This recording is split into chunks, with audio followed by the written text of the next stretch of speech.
what's that? We're skydiving. I'm taking a nap. Hi guys, it's Michaela back again with another video, and this one is going to be different than any other video I have posted to my channel in the past. Since I've started working from home because of the absolute plague that's happening, I've been spending a lot more time on YouTube than I usually have, and so I've been sort of exploring new channels of all types, but particularly new booktube channels. And I came across this video by a YouTuber named Ariel Bissett, I believe is how it's pronounced. I watched a couple of videos. I think she's really great. And one of the videos I watched was a reading habits tab that I have since pilfered. So I'm going to link her video below. I can't remember now. I watched it like a week or so ago, so I can't remember now if she came up with the tag or if she found it somewhere, but it'll be in her video. I'm stealing it from her. Did she steal it from someone else? I have no idea, but stealing is fun. So these questions that I have written here are just 11 questions about reading habits. So how I read, sort of the things I use while I'm reading or don't use, or where I read and things like that. So it's just 11 questions. I thought they were really fun. They made me think about the way I read for the first time, or like in new ways for the first time. So yeah, I'm just gonna start answering them. Question 1, do you have a certain place at home for reading? Yes and no. So this love seat off to my right, which you currently cannot see, that is sort of like the main place I read inside, because I don't use it as much for watching TV. So the couch behind me is like my TV couch, and that's where I sit to watch TV. And then I don't use this other one too much because I'm one person and I don't really need 2 places to sit in my living room. So this is what I use for reading. And then I also have a chair outside on my balcony, which is behind the camera. You can't see it. It's this purple, like, well, it's like egg chair things. And when I want to read outside, which I really like to do, because I like ambient noise, I like having fresh air, I like having the like natural light. Like, I think there was the word fresh light, and I'm like, I don't think that's it. So I do like reading outside.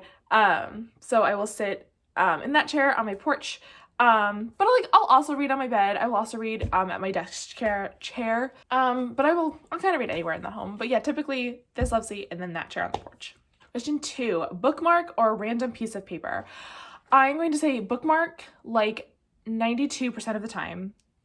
And then random piece of paper, typically like a receipt or a post-it note, like 6% of the time, if I just don't have something around me, or if I'm starting a book and I start reading it and I realize I don't have a bookmark around me, but I'm like, guess you're done. And then like that other 2% of the time, I will, especially if I know that I'm going to be coming back to this book relatively soon, I will just, like, if the book's open, I'll just like plop it face down, sort of open. But I typically don't do that if I don't know pretty exactly when I'm going to come back to reading it. If I'm just like, okay, I'm done now, I'm not going to do that. I'm going to go find something. But yeah, I do use bookmarks pretty religiously. I don't have a ton. I have like a small selection. And I honestly only need one because I almost never am reading 2 books at the same time. But I do have a couple. I actually lost my favorite bookmark at work just a couple months ago, and I still mourn that bookmark all the time. It had a little sleeping sloth on it, and it was very cute. And it's just gone forever, and I'm very, very sad. So F in the chat, please. Question 3, can you just stop reading, or do you have to stop after a chapter / a certain amount of pages? I am extremely regimented about stopping anything at its appropriate point. When I am driving and I have music on, I will stop, turn the music off. Like, I've gotten to my location, I will sit in my car and wait for the song to finish before I turn the music off. When I'm listening to podcasts, I can pause podcasts if I need to like read something real quick or like get up and go do something or whatever. But if I am done listening to podcasts, I have to finish the podcast I'm listening to and then stop. And the same is true for books. I absolutely cannot stop reading in the middle of a chapter or the middle of the page. That is beyond me.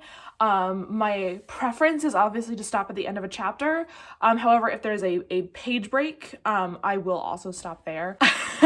In an emergency, if like I have to stop reading, I can stop and this is so, my brain is so dumb sometimes. I can stop reading at the top of a page if the top of the page is a new paragraph or even a new sentence. But if like a sentence continues from the bottom of one page like to the top of the next, I have to keep reading. because I have to. So yes, but almost every single time, if I can, I'm going to stop at the end of a chapter because that is what makes my brain be quiet. Question 4, do you eat or drink while reading? Not particularly, but like also I don't not eat or drink like as a rule. I will oftentimes have tea or water, which are like basically the only two things I drink. Sometimes I'll have them nearby, but I'm not one of those people who like, oh, I'm reading now, time to grab my mug and like a scone. I wish I was that person, but no, I mean, I'll eat when I'm hungry and I'll drink when I'm thirsty. And if I happen to be reading at those times, then I guess I will eat or drink while reading, but I don't really have a preference either way. 5, multitasking, music or TV while reading. TV, hard no. And honestly, music, no either. When I was younger, I would put on like piano music or classical music while I read. But I love that music so much that now it's a distraction. So I can't do that anymore. Sorry if you notice a like change in the framing of this video, but I just had an alarm go off, which stopped the capture on my phone, so I had to start over. So I don't remember exactly what I was talking about, but I do like reading with background noise. And luckily I live in an apartment complex that now has a lot of that stuff. I've got birds outside my window all day long. I've got traffic from the road right around the corner. I've got people, you know, coming in and out, kids going, there's a park right around the corner, so there's like kids who go there and come back. So I have a lot of that sort of natural background noise. If I am reading somewhere else, somewhere that's quieter, I will on occasion put on sort of like that coffee house background noise that you can get on like YouTube, or it's like coffee house white noise. You can get an app for it or whatever. I like it. I like having that sort of just chatter in the background. I remember when I was in the 4th grade, there was we had like a game day where like you could bring in your favorite board game or whatever, and like that's all we did all day was just like play these board games. I don't know what the occasion was. And I had just moved to town. 4th grade was my first year in Florida, so I didn't really know anybody and I didn't have friends, and I was very like introverted. So instead of playing games with everybody, I sat at a back table and just read. I think I was rereading Harry Potter or something like that. And I remember my teacher came over to me and she was like, aren't you like distracted by all this noise? And I looked at her and I was like, what noise? Like totally didn't hear it. I was completely checked out, but that background noise like helped me do that.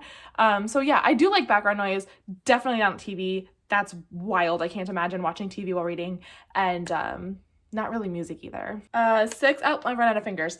6, one book at a time or several at once. Yeah, it's one book at a time for me. When I was little, I could read like 10 books at a time and I was never confused, and I don't know what happened, but I can't do that anymore. One book at a time. The only exception is I can be reading a book, like a physical book, and then also reading a Marvel comic. Obviously not like literally at the same time, but I can have like one comic going and one book going at the same time. I think it's just because those occupy 2 very different parts of my brain. But yeah, I can't recall the last time I was reading a book, like 2 just like physical normal novels at the same time. I just can't do that. Number 7, reading at home or everywhere. Everywhere. I love reading and will absolutely just like crack open a book in the middle of fucking Target. Like I don't care. Back when I went to work in the office, I would bring whatever book I was reading with me. And my job has a lot of downtime, considering I'm filming this in the middle of my workday. And I'll read at my desk. I like to read while walking. So whether I'm walking around my neighborhood here or I would go on walks around my building at work, and I will absolutely read while walking. I'm very good at it. So there's literally no place in the world that I won't read. I can read anywhere and I can sleep anywhere. I can absolutely fall asleep anytime. You tell me like, hey, want to take a nap? The answer is always yes. I don't care where we are. What's that? We're skydiving? I'm taking a nap. And the same thing as the reading. I can read anywhere. Number 8, reading out loud or silently in your head. This one is, again, like 90% of the time, probably even more than 90% of the time. I would say 95% of the time it is reading silently in my head. However, there are certain occasions when I will read out loud. One is when I'm reading poetry. And if it's like a poem that I'm just like sort of not really getting in my head, I will just verbalize it. And almost every single time that helps like click for me. The other time is when I am reading sort of classical literature, you know, like novels from like the 1800s or the 1700s, like with much more complicated language and twistier sentences. I remember the summer before I started 9th grade, one of our summer reading was we had to read the first section of Great Expectations by Charles Dickens, which is the first 19 chapters. That book sucks, by the way. It's so goddamn bad, but that's not what the point of this is. I got about a third of the way through this assigned reading, and I was just so confused. I didn't get it. I couldn't follow it. Oh no. Work is calling. That's fine. I didn't get it, and so I started over, and I started reading it out loud to myself in a British accent, and it was night and day. I completely understood it. So sometimes I just have to do that. I have to get it out. If it's just complicated language, sometimes I have to say it out loud for my brain to process it. But yeah, most of the time I'm not reading it out loud. I don't do audiobooks. Just a very internal person. Number 9, do you read ahead or even skip pages? I very hard try not to. I am a person, I like to know how many pages are in a book, how many pages are in the chapter, how long until the end of the chapter, how long until the end of the book, how far through this book am I. I like to know those things, so sometimes I have to flip ahead just to check the page numbers. And then inevitably, in the act of doing this, I spoil myself. I always know how a book ends, not because I'm checking, because I'm just oh, this book is 390 pages. And then as I see that, I also see whatever the final line of the book is every time. And I'm I don't want to know. I'm not trying to spoil myself, but it's just, it's very annoying. I don't skip entire pages ever, unless it's a book I've read a million times and I'm I just want to get to the good parts or whatever. But I don't skip pages, but I will, if someone's telling a boring story inside the story, I won't skip it, but I will very lightly skim over it sometimes. Number 10, breaking the spine or keeping it like new. I try my best to keep my books like new. I don't mark up my books. I don't annotate or highlight or dog ear or anything like that.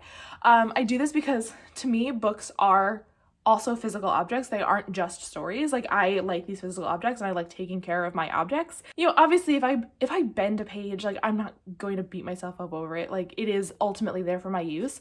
But I do like the way books look. And I don't think there's anything wrong with that. I think if you dog ear your pages, if you crack your spines, whatever, live your life. I just don't like to do it. I also think that if you are borrowing a book from a person or a library and you do damage to that book, you have committed a grievous sin. If I am borrowing a book from another person and the spine is uncracked, I will read the book like this if that's what it has to take not to crack that spine, because it doesn't belong to me and I want to give that book back in exactly the condition I got it. And then when it's my book, like I said, I try my best to keep them looking nice and to keep, I like looking at a bookshelf and seeing all these nice spines. That is something I enjoy. But I don't care if other people break their spines. I didn't buy that book. What do I care? And number 11, do you write in your books? Like I said, I do not. I never have. I'm just not good at it. I process things verbally, which is why I started doing this. And so taking notes doesn't help me. Even I think a lot about the books I read. I like to analyze the text. I like to look for symbolism and stuff like that. I know how to close read a text. But even in high school, for example, when we had to annotate our textbooks, and that was part of the assignment of reading the book was having an annotation that you present. I was just this is useless for me. This isn't helpful. When I was in high school and we would do Socratic seminars about a text, I might jot down a couple of notes just for me to hey, remember to bring up this thing because you thought it was interesting while we were talking. But I would refer to the text and be oh, here's a quote that I thought was interesting, but I never had my own thoughts on this side because I know what my thoughts are. They're in my head. I don't know. That's just never been a thing for me. I don't need to highlight. If I know that I'm going to be talking about a text or discussing a text with somebody else, and there are quotes or passages that I want to use to in this discussion, I'm pretty good at just remembering them, or I'll stick a sticky note in there, something that can be removed. I just don't, for me, there is no value in tabbing or highlighting or underlining or annotating in the sidelines. That just doesn't help me. But again, that's me. That's how my brain works. I don't care if other people write in their books. Again, as long as those books belong to them and they don't belong to a library or another person, what does it matter? I don't care. So that was my reading habits tag. That was really fun. I would love to do another one of these tags in the future. So if you have one that you'd like me to answer, please just let me know and I will absolutely check it out. Thank you to Ariel Bissett for posting this and for YouTube for putting it in my recommended videos so I could see it and steal it for my own. Thank you so much for watching. I really do need to get back to work now before I get in trouble. So I hope you and yours are staying safe and healthy during this very strange time, and I will talk to you guys later. Okay, bye!